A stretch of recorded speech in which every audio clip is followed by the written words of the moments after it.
Daydreaming about dragons, and I wanted to talk about messing up. And a new way to mess up. Not a new way, a new form of messing up that I hadn't thought about in this particular way until I had this amazing Zoom call with Quinn Murphy where we just chatted and talked about gaming and all kinds of stuff and introduced each other to our lady friends and it was cool. It was really nice. I love that process of an online acquaintance becoming a friend. I feel like it always is sealed when you share a meal. Not that Quinn isn't a friend, but I'm looking forward to that, sharing a meal with him someday.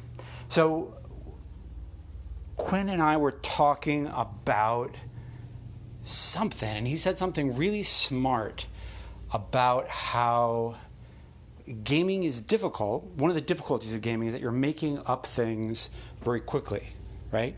You're creating things on the fly. And so sometimes people take a bad turn and it can go poorly. And I have some examples of that. So I wanted to name two of my examples, okay? So here we go. Here's one example. This is bad. This is bad. I had a game, I was playing a D&D retro clone with a bunch of old friends. The game itself was fun. We were having fun at the table, okay? But here is the setup, and it goes back, right? The setup goes back. Me and my friend Pete Cornell made a city together called Marsui, and we were kind of going back and forth about it, got really excited. It was for an old Burning Wheel game back in the day when Burning Wheel first came out, first edition. And I had this queen of the city-state who ushered in like a new era of the city by saying that any sapient monsters, any sapient creatures who are considered monsters elsewhere are welcome in her city. Right? So, but they have to be, like, there's a process, right? So if you're a vampire, you can come to the city, petition, you'll be set up with a liaison, and you can stay in the city as long as, like, the liaison will check up on you, make sure that everything's good. So there were all of these, like, there were liches and vampires and all kinds of things that people normally think of as evil that were living in the city and doing fine. And because of that, the architecture had turned really strange and beautiful and wondrous. And I don't know. I thought I wasn't trying to say something about diversity. Maybe I was, maybe I wasn't. I just wanted cool monsters. I wanted a reason. I wanted to think about how would, liches and vampires and mummies and all that fun stuff live in a city. Cool. So I get this retro clone, and I'm like, okay, let's fast forward Marsui into, like, after the queen dies, right? And like, flintlock pistols are starting to become a thing, and we're going to play this retro clone. And so the players are part of a, like, salvage union, right? And most salvage union folks are like adventurers. It's kind of an adventurers guild. But when the queen dies, here's the bad idea. When the queen dies, all these monsters who have been living in the city for centuries, right? Vampires, liches, demigods, otherworldly wizard creatures that they just call wizards, because what else are you going to call them? Entities that have no definition are suddenly declared monsters. And the players, the salvage union is in a unique position, so they get the main contract of being able to kick down doors and destroy monsters. So, Judd, what have you just created? What has this young, middle-aged Jew just created using kind of a D&D clone? What I've done is I've kind of created a weird Nazi Kristallnacht purge, but through D&D.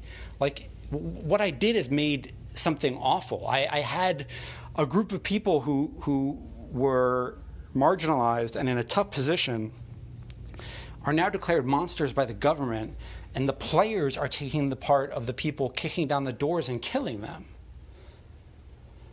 I made that. That's terrible, right? And it's not that, you know, all orcs are bad, or like, I'm not stepping my foot in that ridiculous argument. What I'm saying is that the metaphor of it is so brazen and terrible that when I thought about it, and it took me a month of playing the game to think about it, I was like, I'm not even comfortable running this. And it wasn't the system. It wasn't the retro clone we were playing. That was fine. It was just my campaign pitch. It was gruesome. It was straight up toxic ugly. How could you think of that, Judd? And yeah, I had to step back. Be like, guys, this is hideous. I don't like this. I don't like this setup. There were valuable things that came out of it. Like I had created some tables for creating adventures on the fly that were really fun, and I'm glad I have them, and they ended up getting folded into other things. But the original idea is bad. It's just not a good one. So sometimes what I'm saying is, and that wasn't even an idea that came up fast at the table, right? This was an idea that I like sat and thought about it. And I was like, hey, I like to play this game. Why don't we play this? And in my mind, I'm just forwarding the timeline in this fantasy city I've made with a friend and going to the next obvious event. But the next obvious event is hideous. So, yeah. Sometimes your ideas are going to be bad. Sometimes our ideas are bad. Even if you didn't mean for it to be toxic. Sometimes it is just toxic, and that is okay. It's okay to just ditch an idea. Isn't that right, Pepper Cat? It is okay to just say, hey, this is terrible. Let's redo this. Postscript. I mentioned something from the Holocaust called Kristallnacht. If you don't know what that is, I have a link in the show notes that will link to a short description and a survivor's video from the Holocaust Museum. So if you want to know, you can know. Thanks for listening. Let's get on with it. Bad idea number 2. You ready? I'm alone on my computer, and I love Dark Sun. We're talking about it on a Discord, and I love that damn setting. And I kind of want to hack at it and make my own version of it. So I'm playing with it, and I'm writing up something called Violent Suns, S-U-N-S, Violent Suns. So I'm thinking about this world that is, you know, many suns in the skies, and it's just dry, and water is, water is life, and there's just not enough of it to keep yourself alive, and so you're adventuring, blah, blah, blah, blah. And I'm like, all right, why are all these suns in the sky? I'm like, cool. Let's just write. Let's just see what happens. And the first draft was something in the universe is killing suns. And so these suns who are here are huddled. They're refugees. And they're destroying the world by drying out all the water. Oh, that's so bad. That's terrible. I'm ashamed I wrote that. Now, it got reformed. It got changed.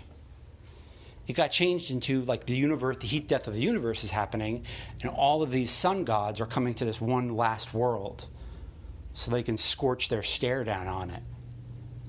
And so you've got all these, like, ridiculous patriarchal sun god figures trying to, cement their place in the sky. Suddenly that works a little bit better, much better, because they're not refugees destroying the world, right?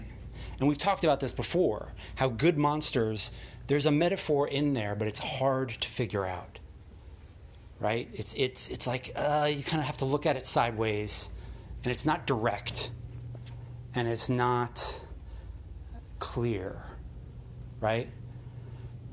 But it goes the other way too.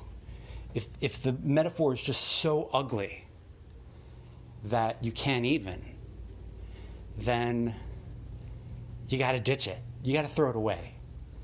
You know, if you're using magic to say ugly things, you need to throw that idea about magic away and find a new way. Because at the end of the day, you're writing this stuff. You're creating it. And if it comes up at the table, it's okay for it to go a week or a month or however long and say, hey, you know what? This was a bad idea. Let's change the way we're doing it. Let's change the world. Let's change our angle. And I think it's something we need to do more. You know, hit the rewind, hit the reset button. It is all right. You know, use in-game logic to change things. Things change. Hey, if we've learned anything in these past couple months, is the world can change on a dime. We are not where we were a few months ago. No one saw the world being this way. So you can change your fantasy world to make it cool and not toxic and shitty. Right? And that's what I'm talking about. Bad ideas. Just bad ones. Now, you can redeem these ideas, right? You can flip these ideas on their heads. And so I love the idea of urban civic dungeon crawling. It's one of my favorite things. So rather than do it in Marsouille and in this weird city, you can kind of let go of Marsouille, right? And so the other paradigm I have for urban, just to end on some good ideas, is that there were these sorcerer kings who were mining something in our world. Maybe it was the dreams of people, maybe it was some kind of magic, and they're gone now. They left. They've taken the resources they need and they ditched, leaving these splendid, near-empty cities with us humans who were being used as servants and indentured servants, right? And so as the civic dungeon crawlers, what you do is whenever there's some kind of remnant of a sorcerer king technology or magic or whatever it is, a pet, a laboratory, you know, some kind of otherworldly space that they have implemented in the middle of some stuck in some community, it's your job to go in there, grab the crowbar, put on your jumpsuit, get to work. So it's not hard to take these ideas and fiddle with them, right? And what is the sorcerer, like, is there a metaphor there? Yeah, there absolutely is. I had a friend who grew up in Western Massachusetts, and when I would visit Western Mass, I would see the effect that on the countryside and on everything after GE, the big corporation that employed almost everybody in that area, just picked up and left. So if you turn GE into like an evil sorcerer kings, and you know, squint your eyes up a little bit, suddenly you've got a cool urban delving thing. So that's what I did with it. And you can use the world around you to make it better. So you've got bad ideas. If you throw them away, it doesn't mean you have to throw everything away, right? Even my terrible, some sapient people are monsters, we should kick down, you have the right to kick down the door and kill them and take their stuff idea. I still kept the tables I used to generate adventures because that idea was good. So there's always salvageable stuff. You don't have to burn the whole house down. You can take the furniture out first. But sometimes you got to knock it back down to its foundation and build it up again. And sometimes you just got to take a pickaxe to the foundations and dig it all up because it was a bad idea. And so that's okay. Vomit out those bad ideas. So I would love to hear your bad ideas. Love to hear them. Drop them on me. I'm looking forward to that. And I would love to hear how you turned them to good ideas and how you turned it around at the table. Sound good? Cool. Let's get to the main event, the Inspiration Goat. Good one, Inspiration Goat. Very good. Let's talk about She-Ra. There will be no spoilers. So if you haven't seen She-Ra Season 5, you are safe. There will be no spoilers, okay? So there's something I really liked about Season 5 of She-Ra that I think we need to talk about, because I think there's a way to implement it in your games. So check it out. There's a cool thing where when they have success at a cost, right, or a mission goes chaotic, it gets mentioned later. Oh my God, what a mess. How are you guys even alive? Right? People comment on it. And it kind of is a cool bolstering thing. And they do it in a way that doesn't say, I think the important thing to do, okay, when mentioning how chaotic things get, and mentioning, I can't believe you folks have survived this long, when mentioning all of that, is to not blame the players for having terrible ideas, right? Because mainly the terrible idea is usually the thing that got them in the adventure in the first place, right? It's a terrible idea to round up your buddies and try to take down your evil uncle who's claiming your father's throne, you know, with all the power in the world. That's a terrible idea, but it's a great game. It's a terrible idea to go into a demon-haunted hole in the ground and look for treasure. It's a terrible idea, but it's a fun game. It's a terrible idea to run a gang in Duskval, right? Crime in Duskval rarely pays, but it's a super fun game. So let's hear it for bad, adventurous ideas. And have the other NPCs and other players comment on it, like they do in She-Ra. I can't believe you folks have stayed alive this long. I can't believe things are so chaotic. I can't believe this is your plan going in and this is all you've got.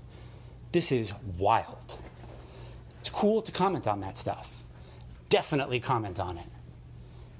Definitely bring it up. But don't tut the players, man. Don't criticize them for being cool and adventurous. You know? Don't do it. Don't do it. Kind of be amazed by them. Be in awe of them. The way that characters are in She-Ra's best friend squad. Right? They're in awe. Can't believe you folks have stayed alive this long. I love that. Love it. Have NPCs react to the amazing things that your players do. Show that awe and wonder back at the players by reflecting it back at them, right? So that they have a sense of, oh my goodness, yeah, we really do cool stuff.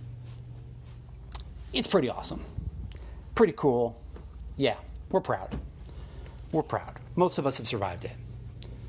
So that is my takeaway from She-Ra. That's one of my many takeaways from She-Ra. I'm sure there'll be more She-Ra as I revisit it.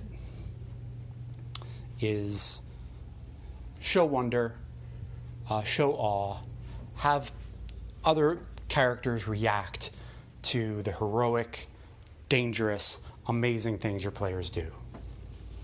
And don't do it as a critique, would be my recommendation. Do it as a wow. Do it to be in awe, right? In our Trophy Gold game the other day, there were a bunch of mercenaries who were in this town, and the players ended up befriending the mercenaries, which I did not see coming. But they did some amazing stuff, and it ended up happening. And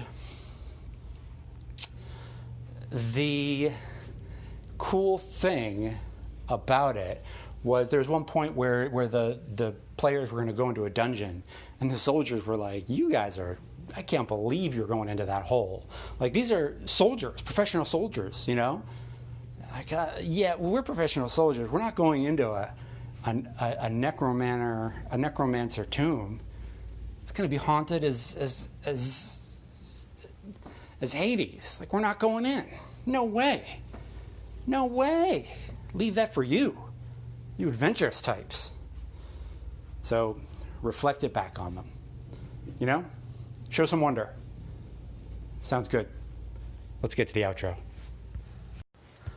Thank you so much for listening. If you would like to support this show, there are many ways to do so. I'm going to say the money-free ways first. So, money-free way to support the show, retweet the show links, leave a review, reply to the show links on Twitter or on social media, wherever you ingest this daydreaming nonsense.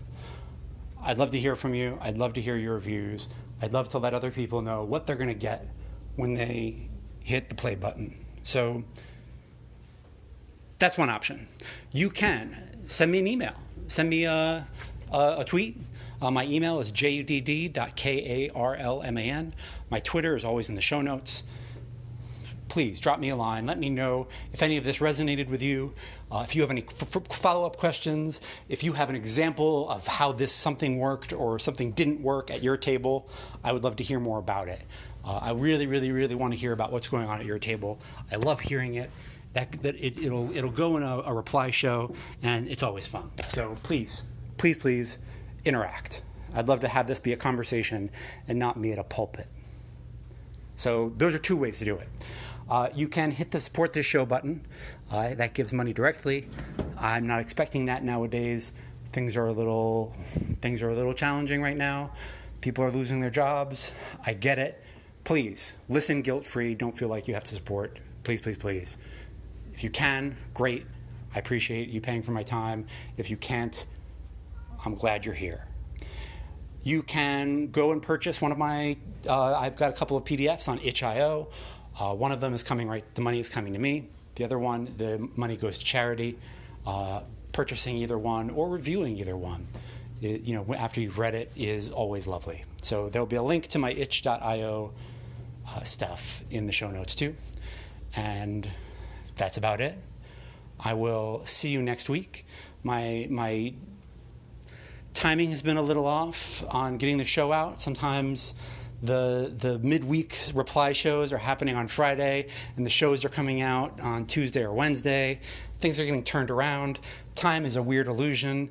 I'm not even sure if Wednesdays are a real thing. Does that really exist? Wednesday doesn't seem like it. I'm saying I don't believe in Wednesdays. Sasquatch, Loch Ness Monster, Wednesdays? But I'll see you next week, whatever you want to call the days in between there. And I'm looking forward to hearing from you and looking forward to the games in between. And I'll see you soon. Bye-bye. That's nice, Inspiration Goat. Have a good walk, Strosh. That's what Inspiration Goat said, just in case you don't speak goat.